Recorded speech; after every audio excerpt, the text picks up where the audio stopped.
No guests today.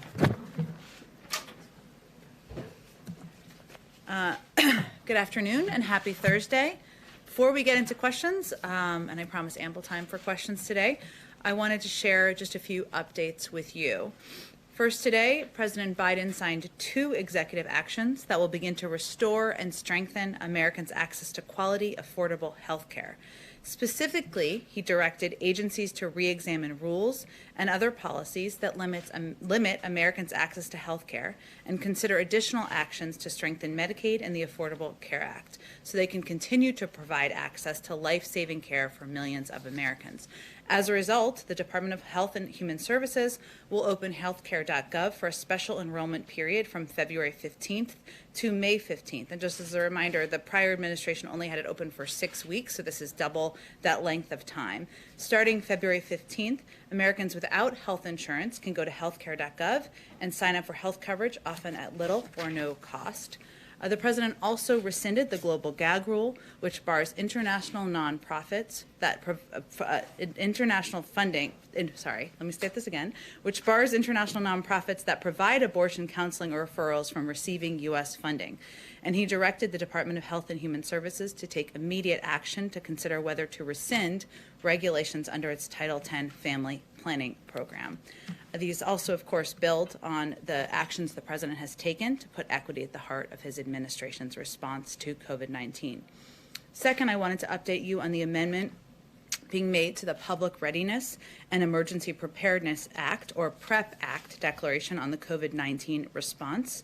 HHS will amend the current PrEP Act declaration to permit recently retired doctors and nurses to administer COVID-19 vaccines and to permit anyone currently licensed to vaccinate within their home state and to administer shots across state lines. So we've talked a lot in here about the need for not just vaccines, but vaccinators, and this is an effort to put more vaccinators in the field. A number of states have already taken action to ease licensing requirements to expand the vaccinator workforce, but this nationwide action will make that easier across the board. The amendment will help us in our vaccination efforts with the continued goal of 100 million shots in 100 days. Also today, I just wanted to point you to, which you may have all seen, the statement by National Economic Council Director Brian Deese about the quarterly GDP and weekly unemployment claims. And finally, a note on the Vice President's schedule. Today she's doing local TV interviews and meeting with editorial boards in West Virginia and Arizona to discuss the American Rescue Plan. So with that, go ahead. Thanks, Jen. I've got 2, one foreign, one domestic. I wanted to ask you about the Pakistani Supreme Court's decision to release the man that was convicted of the killing of journalist Daniel Pearl. Does the White House have a response, and are there plans to ask for his extradition to the U.S. for a trial? The United States is outraged by the Pakistani Supreme Court's decision to affirm the acquittals of those responsible for Wall Street Journal reporter Daniel Pearl's kidnapping and brutal murder, which shocked the world's conscience in 2002. This decision to exonerate and release Sheikh and the other suspects is an affront to terrorism victims everywhere, including in Pakistan. We recognize past Pakistani actions to try to hold Mr. Pearl's murderers accountable, and we do note that as of right now, Omar Sheikh remains in detention in Pakistan under national security authorities. But we call on the Pakistani government to expeditiously review its legal options, including allowing the United States to prosecute Sheikh for the brutal murder of an American citizen and journalist. And we're committed to securing justice for Daniel Pearl's family and holding terrorists anywhere accountable for their heinous crimes. And the State Department, I know, also just put out a statement. To ask about this flurry of executive orders we've seen. President Biden ran on a pledge to restore unity. He promised on Inauguration Day he'd be a president for all Americans, but since he's gotten into office, he's been largely acting unilaterally. I mean, we saw a record-breaking number of executive orders. He has not yet met with lawmakers on Capitol Hill, and we're not even quite sure who he's talking to on Capitol Hill.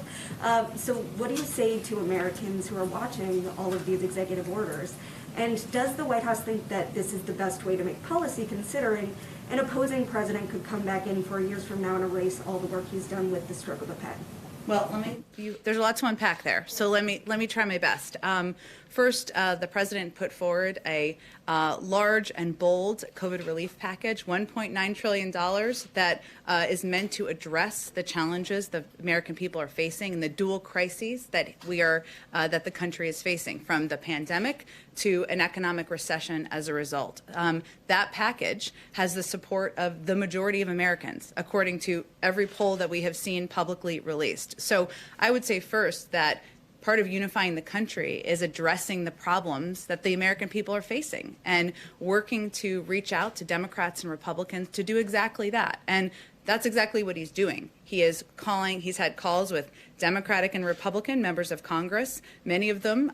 He's doing more calls today, but he's doing calls regularly throughout the week and has done them back to when he was inaugurated and even before then. But he's also calling Democratic and Republican mayors and governors to talk to them about what their needs are on the ground.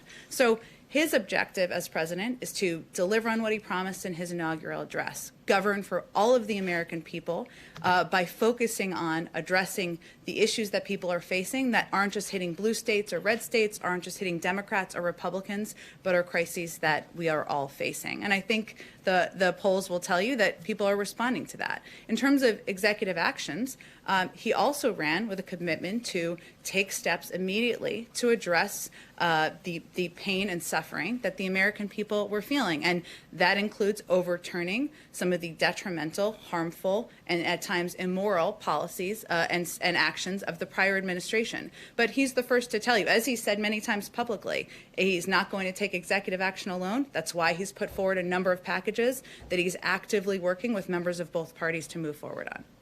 Follow-up, if the issue is that Congress is so broken that he needs to work quickly unilaterally to get some of this done, then does he support the move towards reconciliation that Senate Democrats are talking about right now? It's essentially the same idea. Well, I didn't say that was his point of view. Those are your words, not mine. I would say his view is actually that these policies, the policies in his COVID relief package, are policies that are not Democratic or Republican. Everybody wants their kids to go back to school. Everybody thinks that there should be more shots in the arms of Americans. Everybody thinks that the American people should get more relief and a bridge in this period of time that is such a challenge. So what he's saying is, here's my proposal. Here's how I think. Here's how economists, medical experts, health experts think we can address these crises we all agree are impacting all of our constituents across the country. Let's have a conversation about it. That's what he's doing. At the same time, he's not going to delay action that would help bring relief to the public and help bring access to affordable health care to the American people, help ensure women have access to reproductive health as well. So, there are a lot of steps he's taken over the past couple of weeks. He's not going to delay actions that require immediate action, that he can bring that relief immediately, but he's also going to work with Congress. He's proposed multiple bills to do that.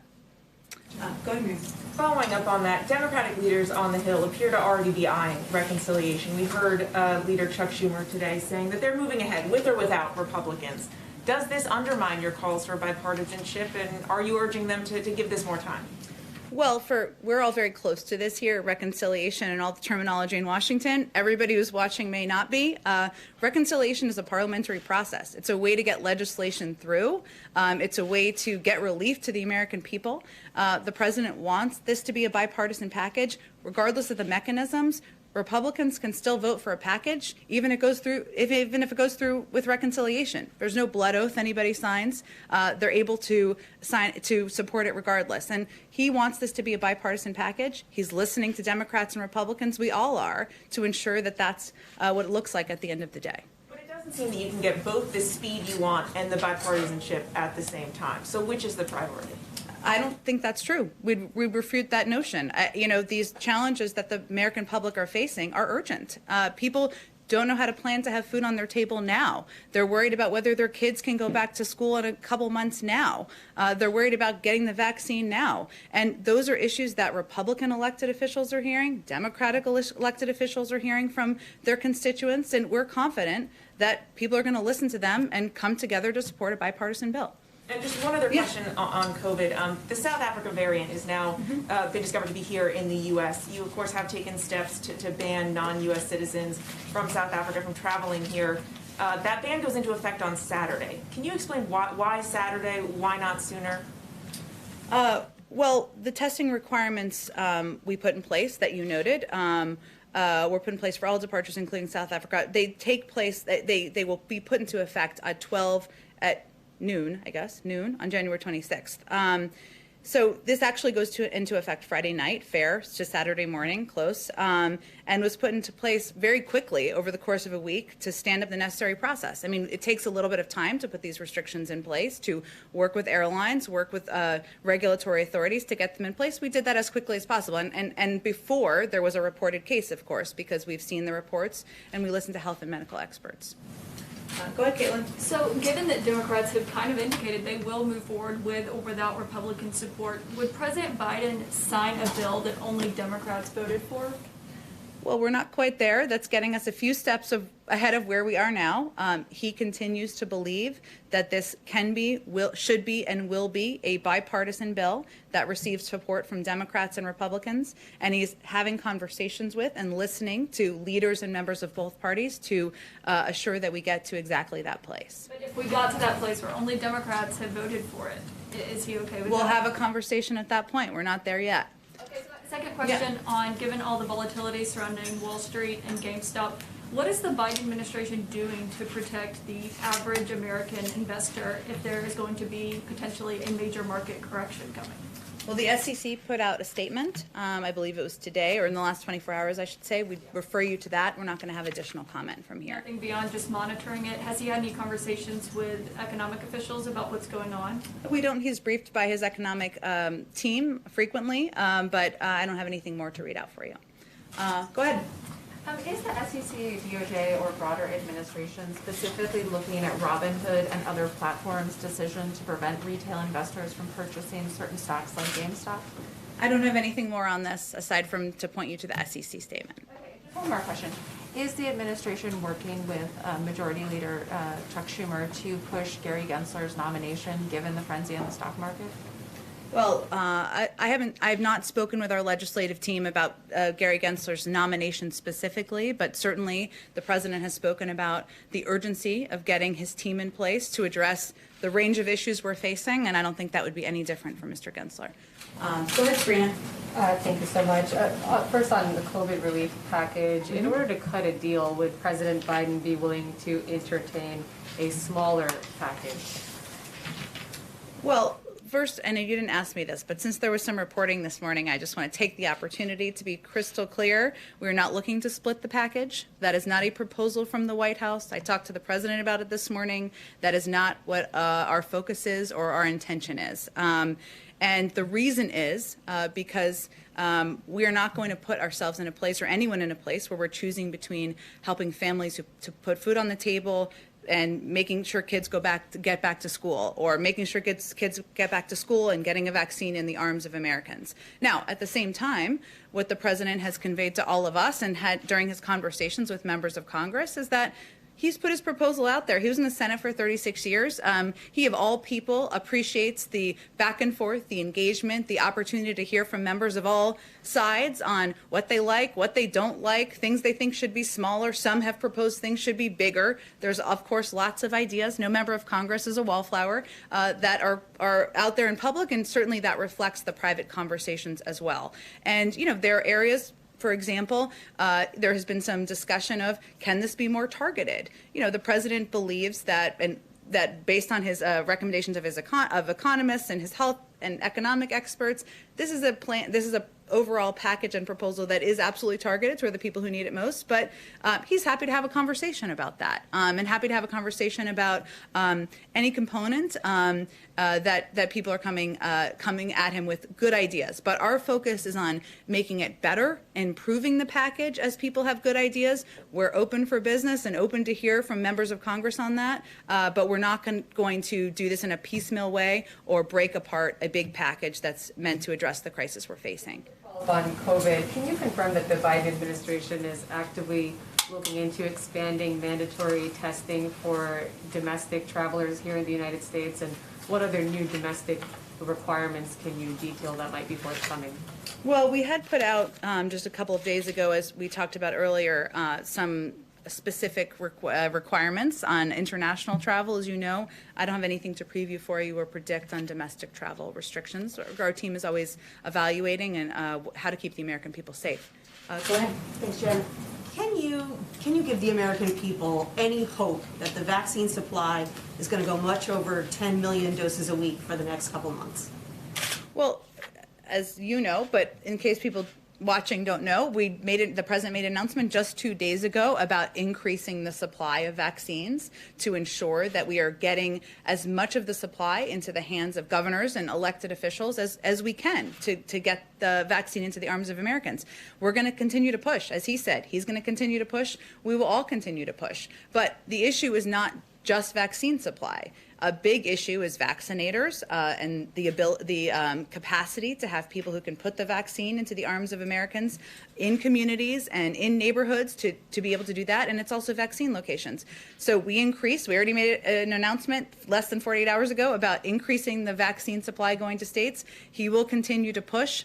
Our goal is, of course, to continue to increase in all of these areas. But the main issue is supply, isn't it? It's one of the issues.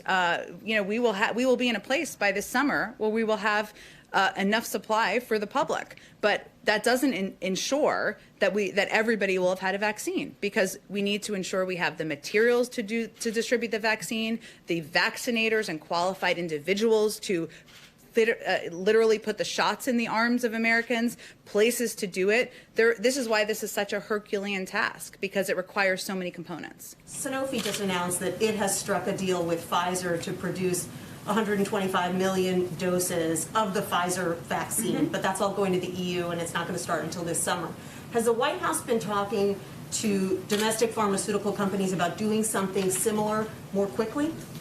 Well, the president did invoke the Defense Production Act, as you all know, last week. But we're not, to quote Dr. Fauci, because it's always a good place to be, we're not producing shoes here. We're producing vaccines. And we want to work very closely with the manufacturers and the companies that are the experts on producing these to ensure they can do exactly that. It's not easy to start from scratch in a new facility. We're very mindful of that. And so right now, we're certainly reviewing all options, but our focus is on continuing to work directly with the manufacturers and their facilities to get the vaccines out the door.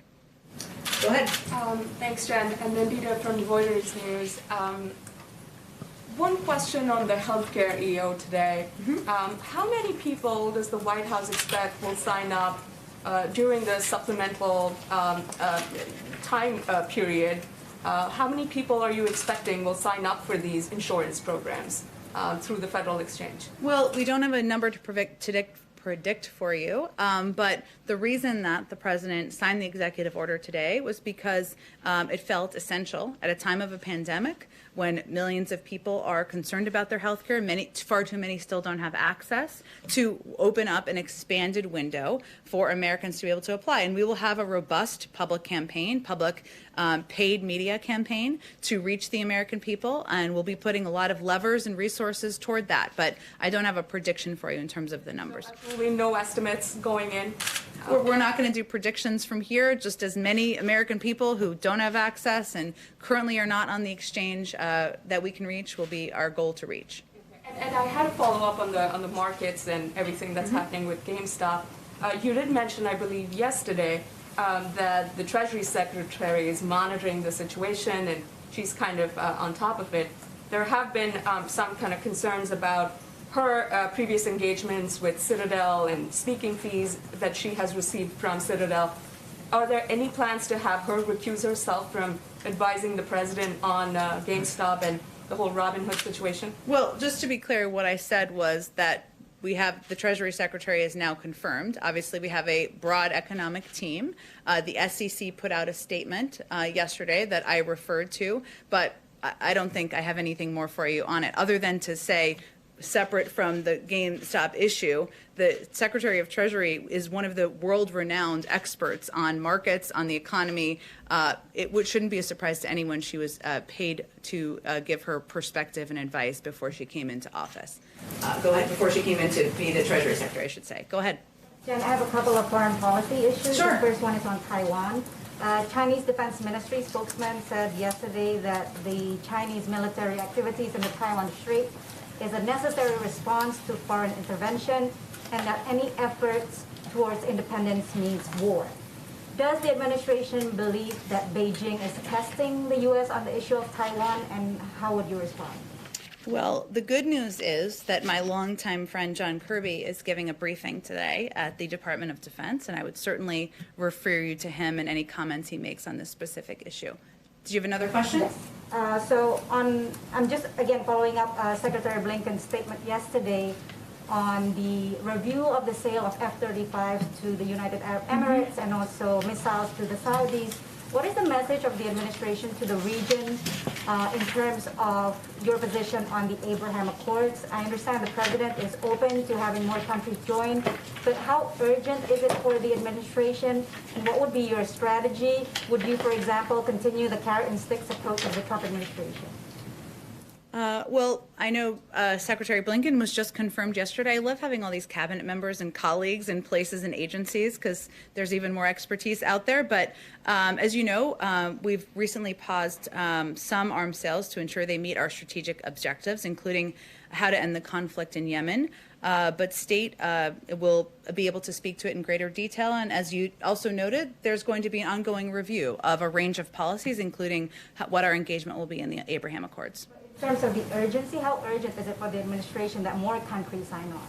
Well, again, this will be under the purview of the State Department. I'm sure they'll be speaking to it. And the Secretary was just confirmed earlier this week, so we'll give him a minute to figure out where his pencils and pens are. But certainly it's important, an important issue and one that they will be reviewing soon, I'm sure. Question on Russia. Do you have anything else to add? Now that the Russian court has rejected the appeal of Alexei Navalny, anything else that you'd like to add beyond what you've said? No, as I noted the other day, and as was clear in the readout that we issued of the president's call with President Putin, he did not hold back in conveying his concern and about the treatment of Alexei Navalny and the treatment of protesters, and that is certainly something that will continue to communicate at many levels with the Russians. Go ahead. Hi, two questions. Actually, third, I just wanted to follow up on the Russia question. Is there anything at all that you can give us in terms of the tone of that call or the length of the call? I mean, the topics that you laid out, kind of boom, boom, boom, were all pretty, it seemed like quite a difficult conversation for the Russian president, perhaps. I'm just wondering if you can give us any sort of sense of color about how it went. Well, I'm not in the business of reading out anything the Russians are doing, as I know you're not exactly asking, but sort of. I will say that President Biden had clear objectives that he wanted to get across during that call. He has never held back as it relates to President Putin or his concerns about the actions of the Russian government, and he certainly conveyed that clearly during the call. As you know, there's also a review that's underway about a range of activities that is being overseen by his national security team, and he touched on a number of those issues during that call. But I don't have anything more for you. I'm sure the Kremlin is happy to give you a readout of how well President Putin thinks the call went. Go ahead. Fair enough. Another question is just on immigration. A federal judge in Texas has blocked your 100-day deportation pause. I just wanted to see how that's impacting the Biden agenda and if that is any way a reason for perhaps a delay in an immigration EO that we've been expecting. No, I will say I know we had a statement on the specific case you referenced, which I'm happy to circle back with you on it if you haven't received it. In terms of our overarching agenda and approach to immigration, there was an early and draft version of what our executive order plan and schedule looked like, and that was early and was draft and was not accurate. But I will tell you, get some sleep this weekend. We'll have more to say next week on immigration. The president will, so we'll have more to report out to you in the next couple of days. One final thing here. I was curious, some of my colleagues have earlier been asking you about reconciliation and sort of the tension between moving quickly with Biden's legislative agenda versus sort of a longer period of negotiation. And I do wonder with this last week, you did have Senator Leahy in the hospital, Senator Mark Warner in quarantine because of COVID, there's a pandemic going on, and you have the slimmest possible majority in the Senate. Is there any sort of, when you look at the health situation, is there any sense that perhaps, moving it along quickly while you still have a majority might be the better move? Well, I've watched Senator Leahy in action for quite some time, and he has been, continues to be an advocate, as we know, for justice, for equality, and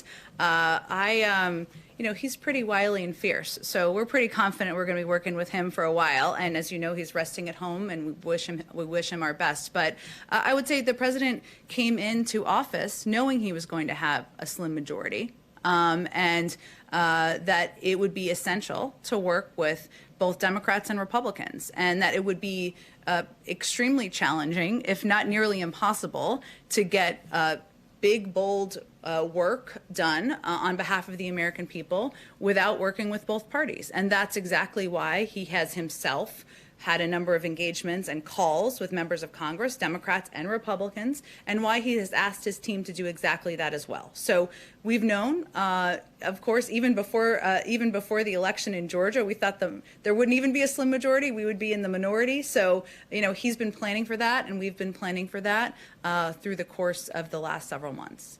Go ahead.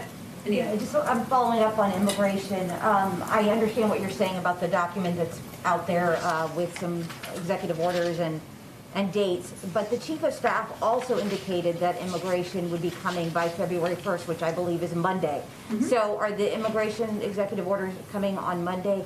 And is there some desire to wait until the secretary is confirmed for the executive orders, or can you give us shed some more light on this? No, I would say, as you guys may know from doing your own planning with long-term enterprise stories, sometimes things change. And things change in communications planning and what day you're going to put information out. And there's a range of reasons for that. But I would say stay tuned. We'll have more to say next week. So you won't say if it's Monday or not? Just sometime next week? It will be next week. Okay. And one of the executive orders that we're talking about, a plan for family reunification at the border. I mean, that's one. Obviously, there's many, but that's one that a lot of people are waiting to kind of hear what that plan is. Is that something we should expect? Well, the president talked about his commitment to putting together a commission for reunifying families. He remains committed to that, and we'll have more to share on that soon.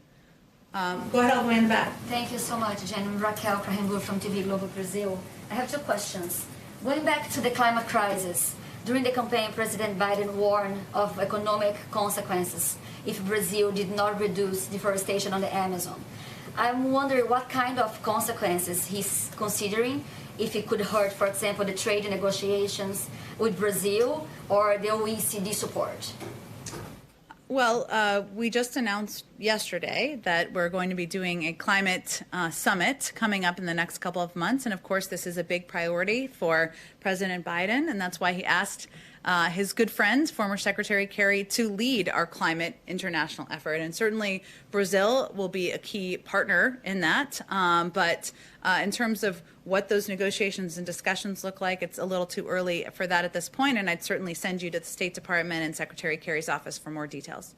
So just a follow-up, did he invite the Brazilian president? Will he invite for the summit? And is also President Biden still planning to label countries as climate outlaws? And if so, would Brazil be part of this list? Well, we're not quite there yet, given we just announced it. There haven't been invites or anything that went out, but we're happy to keep everybody updated. And certainly, as the United States is a large emitter, so is Brazil, so is China, so are many large countries and large economies, and we all have a role to play in addressing this crisis.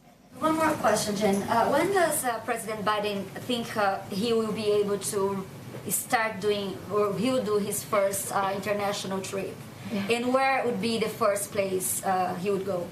I don't have anything to preview or predict for you at this point. As you know, we haven't done any domestic travel yet, given COVID. So I certainly don't have any predictions about a foreign trip. Go ahead, Sabrina. I had a question on, at her confirmation hearing yesterday, UN Ambassador Designate Linda Thomas-Greenfield said she believed that BDS, the boycott, divestment, and sanctions movement to pressure Israel, is unacceptable and borders on or verges on anti-Semitism. Is that a characterization that the White House shares when it comes to the BDS movement? I don't have anything more for you on kind of our position. It's, I think, been that the president has spoken to this as a candidate and prior as vice president, but I don't have anything new, and I'm happy to get back to you if there's anything I can get to you from the national security team. Go ahead. Thank you, Rob Crilly with the Washington Examiner. Just to actually follow up on that, Linda Thomas-Greenfield also said she would be standing against the unfair targeting of Israel, the relentless resolutions that are proposed against Israel unfairly. Is that the position of the White House? I mean, Israel, after all, is in violation of international law, illegally occupies the West Bank and Gaza. Do you believe it's unfairly targeted? You know, I didn't see her full hearing yesterday. Actually, I didn't see any of her hearing. I'm happy to review it and take a look and see if there's more we can speak to from our end. Can I also just bring back to the executive orders, the questions we were discussing at the start? So I'm still trying to sort of reconcile this deluge. What are we at? I think we're at 26 executive orders now, and reconcile that with the campaign rhetoric, because in October, Joe Biden said there were limitations on the use of executive actions, things you can't do by executive order unless you're a dictator. We're a democracy, we need consensus. I think you said earlier that some of these executive orders were being used to roll back some of the immoral things that the previous administration had done. If you're calling these things immoral, is that seeking consensus and unity? And then also, I mean, does it suggest that President Biden sees himself as perhaps a benevolent dictator? Well, Rob, I'm sure this wasn't your intention, but I think you took the president's comments a bit out of context. He was asked about tax reform and whether that could be done via executive order during the interview with George Stephanopoulos, which you're referring to. But I think the well, I think the question is pretty important context for everybody, and he said no. And the president also said during an interview with columnists back in December that he didn't think executive action should be used for everything, and that certainly is his point of view. But there are steps, including overturning some of the harmful, detrimental, and yes, immoral actions of the prior administration that he felt he could not wait to overturn. And that's exactly what he did. Now, any historian will tell you that he walked into the presidency at one of the most difficult moments in history that required additional executive action in order to get immediate relief to the American people. But he believes, as is law, as everybody knows how a bill becomes a law, is that in order to make action and policy permanent, you need to work with Congress. That's why he has also proposed a COVID relief package, a big, bold package. Some say very big. I agree with that. And also an immigration bill. He has not held back or delayed putting forward legislation either. So he's going to use the levers that every president in history has used, executive actions. But he also feels it's important to work with Congress and not just one party, but both parties to get things done. Go ahead in the back. Thank you, Jen. A couple of questions. One technical question on the EO signed today. Does the EO on ACA open the marketplace to non-citizens, to legal residents or undocumented immigrants that may be able to benefit from the extra care? It doesn't change the requirements for a qualifying for the Affordable Care Act. It opens it up for 3 months for people who would be already eligible for the Affordable Care Act. So, but obviously there are, the Health and Human Services team will continue to look for ways to expand access. I will say, you didn't ask this, but this is a common question, so I'm just going to proactively answer it, that we do feel as an administration that ensuring that all people in the United States, undocumented immigrants as well, of course, should receive access to a vaccine because that, one, is morally right, but also ensures that people in the country are also safe. And that was my second question. How are you guiding the states? Actually, yes. Okay. How are you guiding the states? It's a common one. Yeah, how are you guiding the states, in any way, to get those undocumented communities to come forward to get vaccinated? Many of them in the states don't have any way to prove that they're residents of those states in order to go to their local clinics and prove residency to get the vaccine. So how are you working with the states to get that done? It's challenging. We've talked about this a bit in here. I mean, there's obviously vaccine hesitancy, which certainly exists in communities of undocumented immigrants and the concern of what it will mean for their status. But we are focused on ensuring we get the vaccine out broadly and to communities across the country, because that will make the American people safer. It's something we have to be both creative about, aggressive about, ambitious about. It's one of the reasons we need additional funding through the American Rescue Plan, but also one of the reasons why we plan to have an aggressive public education campaign to help embolden and empower local doctors and authorities. If I may ask one more on Cuba. Do you guys plan on walking back all of those restrictions that were put into place under the Trump administration after the Obama administration had opened things up with Cuba? Well, our Cuba policy is governed by two principles. First, support for democracy and human rights. That will be at the core of our efforts. Second is Americans, especially Cuban Americans, are the best ambassadors for freedom in Cuba. So we'll review the Trump administration policies, as we are in a number of other areas of national security, with an eye to ensuring that our approach is aligned with that. But we will take our own path. I don't have anything to predict for you at this point in time. Go ahead, Alex. I wanted to clarify something. We talked a little bit about the administration's stance on school reopenings yesterday. Sure. So I wasn't really clear on that, so I got a little better information. Ron Klain indicated that he believes, or the administration believes, that schools need more funding for them to be safe enough to reopen for students to go back. But there's been a number of studies, including the recent one out of the CDC, that have shown evidence that schools are perfectly safe for students to go back, and there were recommendations that they should go back. So this seems like a bit of a dispute between teachers' unions and sort of data and the science. So where does the administration stand in that dispute? Well, first, let me be absolutely clear. President Biden wants schools to open, and he wants them to stay open because it's obviously very disruptive for families. I'm a mother, for anyone who has kids, for kids to come in and out of school.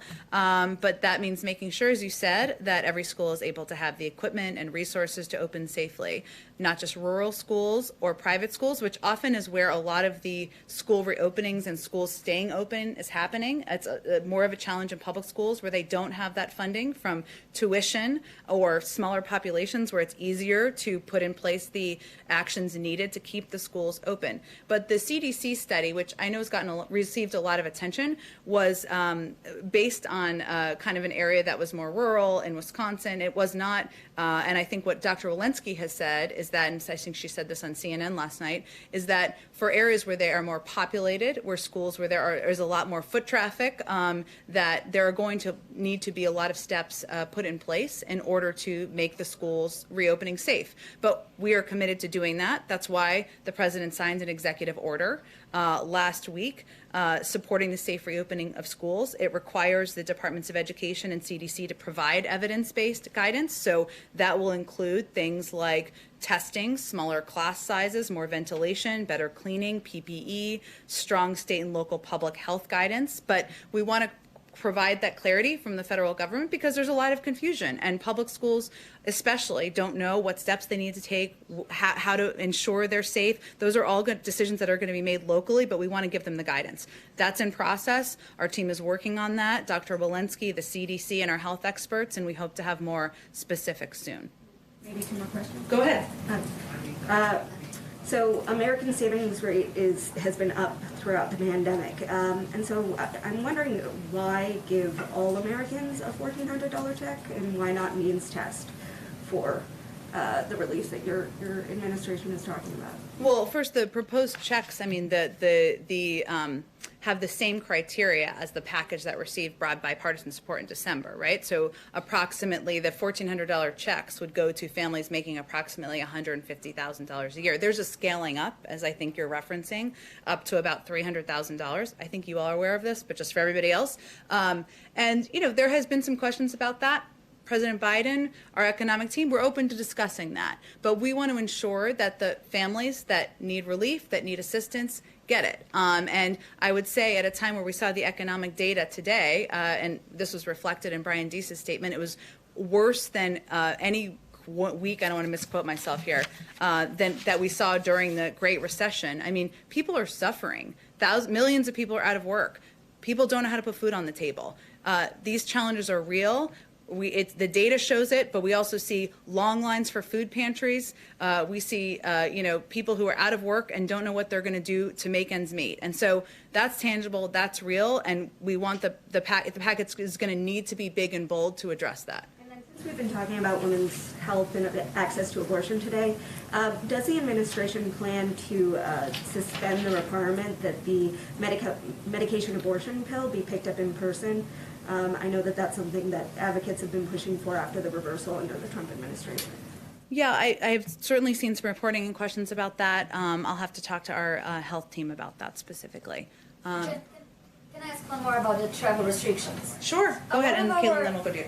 A lot of our viewers are asking if there will be any kind of consideration for waivers for students or unmarried couple like fiancés, since that is now the requirement for testing and quarantine. Well, I know there's been a lot of coverage of this and questions because these are people's lives and human beings who are missing their loved ones and their family members.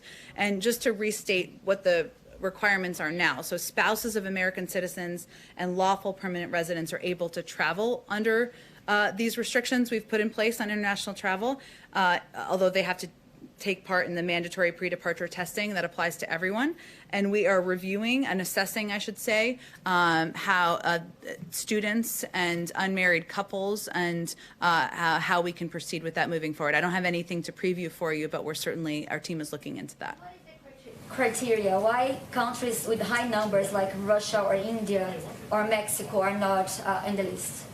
Well, our health and medical team takes a close look at what restrictions we need to put in place in order to keep the American people safe, and that's how we review it. It's not about geopolitics. It was at times in the prior administration. That's not how we approach things. It's about where we need to put restrictions in place to keep the American people safe. I promise Caitlin she'd get the next question. So just to get some clarification on the CDC study about schools being good to reopen if precautions are taken, is the White House position that it needs to be further studied since you're citing just the one school in Wisconsin, or does the White House agree with the recommendations from the CDC about schools reopening?